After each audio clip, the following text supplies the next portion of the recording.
मुस्लिम vote के कितने सालार बचे जो बेचैनी में इधर से उधर घूम रहे हैं। सबसे नजदीकी टेस्ट तो बंगाल का ही है। ममता दीदी तो एसआईआर वाले मामले पर सुप्रीम कोर्ट में भी गुहार लगाकर आ गए। आप समझ ही रहे होंगे मतलब। और बात सिर्फ ममता अखिलेश की नहीं है। 2029 में सत्ता का सपना देख रही कांग्रेस के लिए भी चिंता 440 वोट वाली। जूनियर मदनी, सीनियर मदनी, ओवैसी, हुमायूं कबीर, इमरान मसूद, इमरान प्रतापगढ़ी, इनमें से देश का मुसलमान किसे अपना लीडर मान रहा है?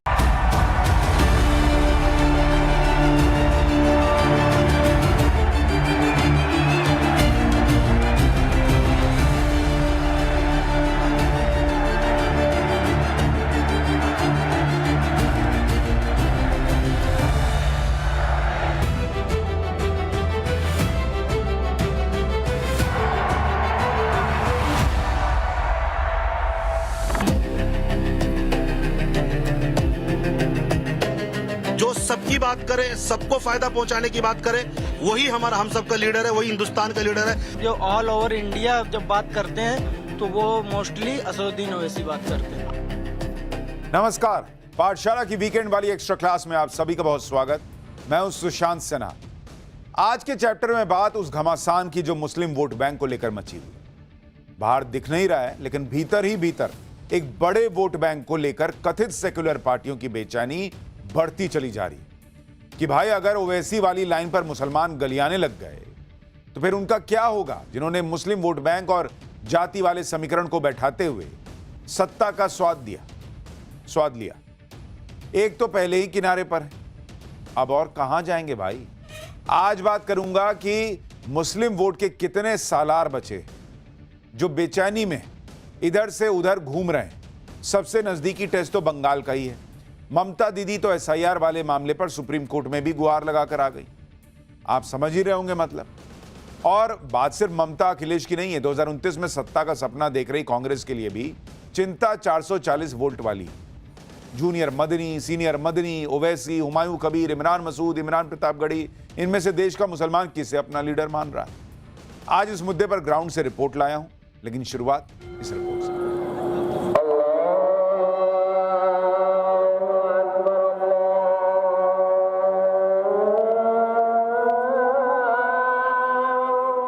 राजनीति में धर्म या धर्म की राजनीति, सवाल ये आज का नहीं है। आजादी के बाद से सेकुलर भारत की राजनीति में ये बहस आम रही है। एक बार फिर देश की करीब 20% मुस्लिम आबादी और इसके वोट बैंक पर दावेदारी को लेकर सियासी जंग जारी है। ये वो चेहरे हैं जो मुसलमानों और उनके हक की नुमाइंदगी का दावा करते हैं, लेकिन क्या भारतीय मुसलमानों के बीच इनमें से कोई ऐसा है जो ज्यादा असरदार, दमदार और असल में उनका झंडा बरदार है? आखिर क्या वजह हो गई कि पिछले कुछ अरसे से मुस्लिम वोट बैंक की सियासत करने वालों के चेहरों की रंगत उड़ी हुई है? क्या दक्षिण से चली किसी हवा का असर है? ओवैसी एआईएमआईएम का परचम लेकर हैदराबाद से निकले हैं। बिहार के विधानसभा और महाराष्ट्र के निकाय चुनावों में एआईएमआईएम के प्रदर्शन ने मुस्लिम वोट बैंक की सियासत करने वाली कथित सेकुलर पार्टियों के नेताओं की सांसद बढ़ा दी है। सवाल है कि क्या 26 में बंगाल की धरती पर ममता की मुसीबत बढ़ने वाली है? 27 में यूपी के समर में अखिलेश की फजीहत होने वाली है। बड़ा रोचक है बैटल ऑफ नॉर्थ और बैटल ऑफ ईस्ट। भारी मंचों से ऐलान हो रहा है मुस्लिम वोट बैंक बिखरे नहीं, एक रहे, इसको लेकर ताकीद की जा रही है। बिहार इलेक्शन के बाद महाराष्ट्र के लोकल बॉडी नतीजों के बाद से पारा चढ़ा हुआ है। खलबली मुस्लिम वोट बैंक को लेकर है। ओवैसी की राजनीतिक लाइन से भले नाइत्तफाकी न हो, भले कट्टरपंथी लकीर से कोई परहेज न हो, लेकिन फिर भी सेक्युलरिज्म की दुहाई देते मौलानाओं के धार्मिक जलसों में सियासी सूचनाएं दी जा रही। तो मौलानाओं से लेकर कथित सेकुलर दलों के नेताओं के निशाने पर ओवैसी है। ओवैसी को हदों में रहने की ताकीद दी जा रही है। संदेशे भिजवाए जा रहे हैं ताकि नॉर्थ और ईस्ट के बैटल में कथित सेकुलर दलों के हाथों से सत्ता फिसल न जाए कहीं। नॉर्थ का बैटल यानी उत्तर प्रदेश और ईस्ट का बैटल मतलब खास तौर से बंगाल। बंगाल में इसी साल चुनाव होने हैं। ममता की सत्ता का एक बड़ा आधार मुस्लिम वोट बैंक रहा है। तो वहीं 2027 में यूपी में चुनाव होने हैं और मोटे तौर पर यहां अखिलेश की पार्टी को मुस्लिम वोट एक मुश्त पड़ता रहा है। ओवैसी इन दोनों ही राज्यों में बड़े लक्ष्यों के साथ मैदान में उतरने का ऐलान कर चुके हैं।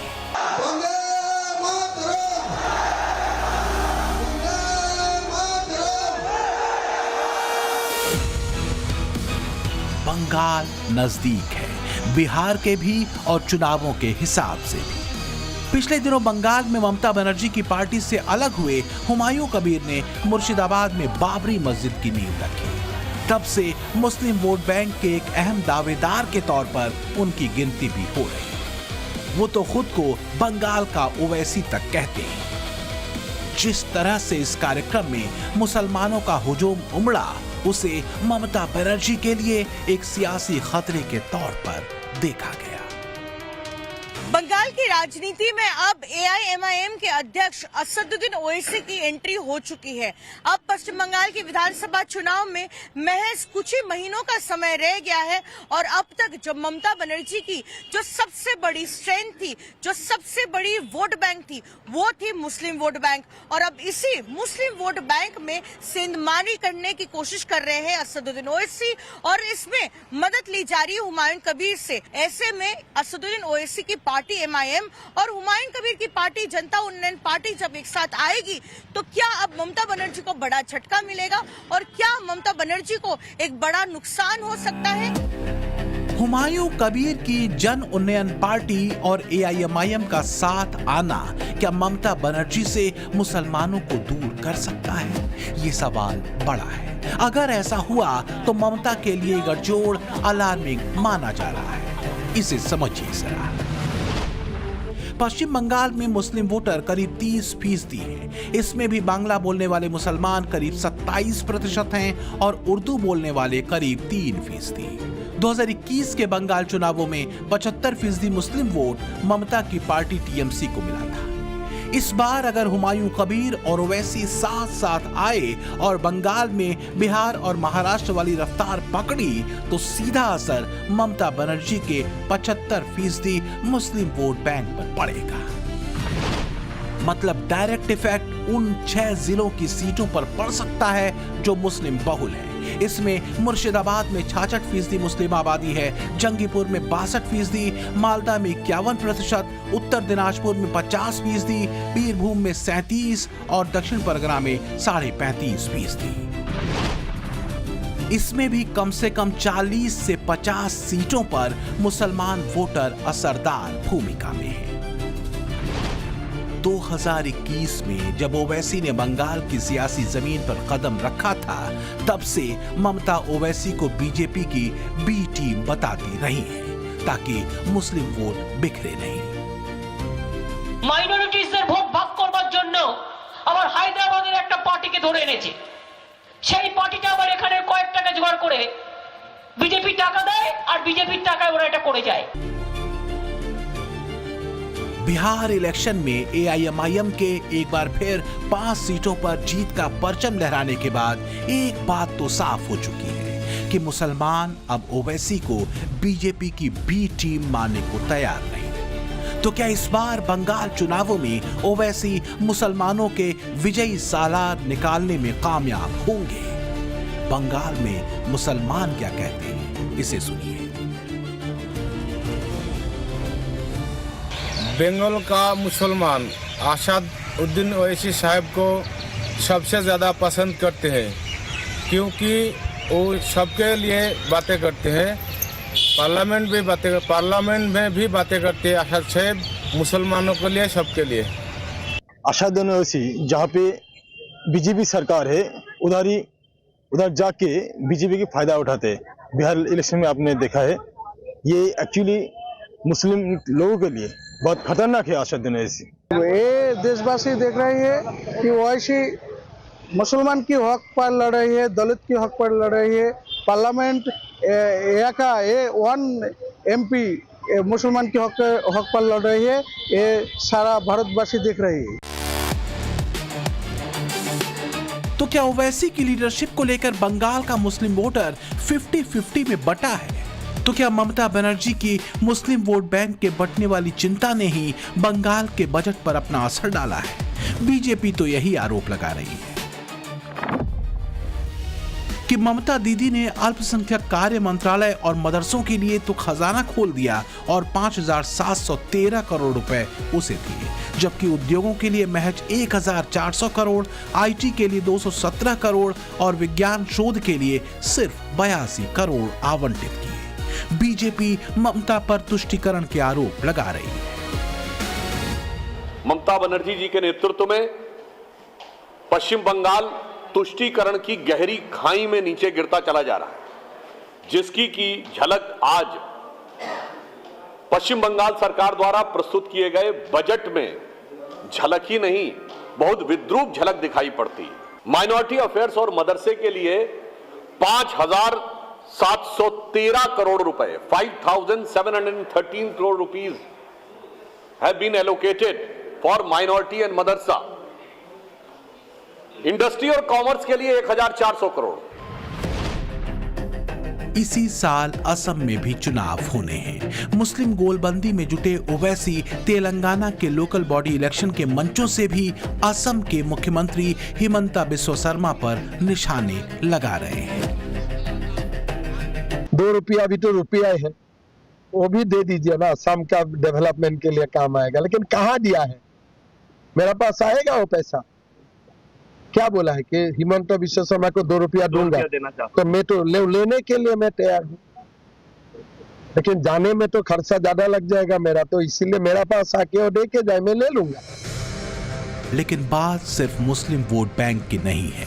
कथित सेकुलर दलों के लिए टेंशन और भी बड़ी है, क्योंकि असदुद्दीन ओवैसी ने मीम और भीम के जिस 2 सूत्रीय एजेंडे पर अपनी राजनीति को कसना शुरू किया है, उसे देश की राजनीति में मुस्लिम सेंट्रिक उभार के तौर पर भी देखा जा रहा है।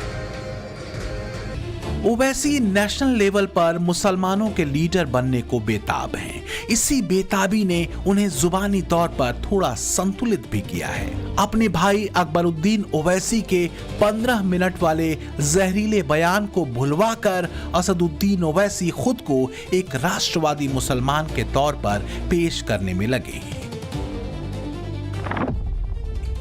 ओवैसी आरएसएस पर वार करते हैं, SC/ST की बात करते हैं, लेकिन मुसलमानों एक होकर नारा देते हैं। हिजाब वक्फ की वकालत करते हैं, राम मंदिर फैसले पर भी सवाल उठाते हैं, 15 मिनट वाला संकेत भी देते हैं, पाकिस्तान को कोसते भी हैं, लेकिन चीन को पाकिस्तान से बड़ा खतरा बताते हैं।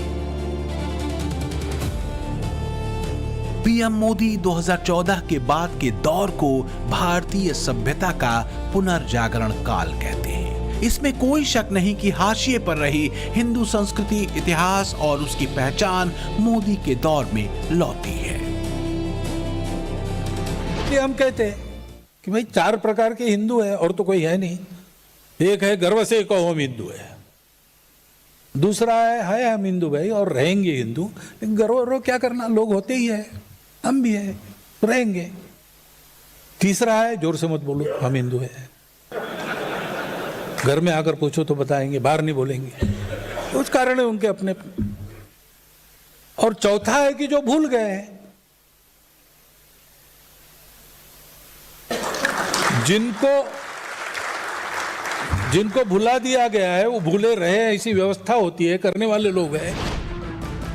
बीते करीब 1 दशक से ज्यादा वक्त में पीएम मोदी ने हिंदू पहचान, सांस्कृतिक चेतना को लेकर करीब 75 साल तक बने रहे शून्य को भरा।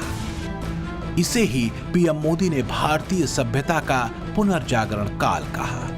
कुछ एक्सपर्ट मानते हैं कि भारतीय सभ्यता के इसी पुनर्जागरण काल में असदुद्दीन ओवैसी ने अपनी कट्टरपंथी लाइन को मुसलमानों के बीच भरे असंतोष को साधने का एक बेहतर औजार मान लिया।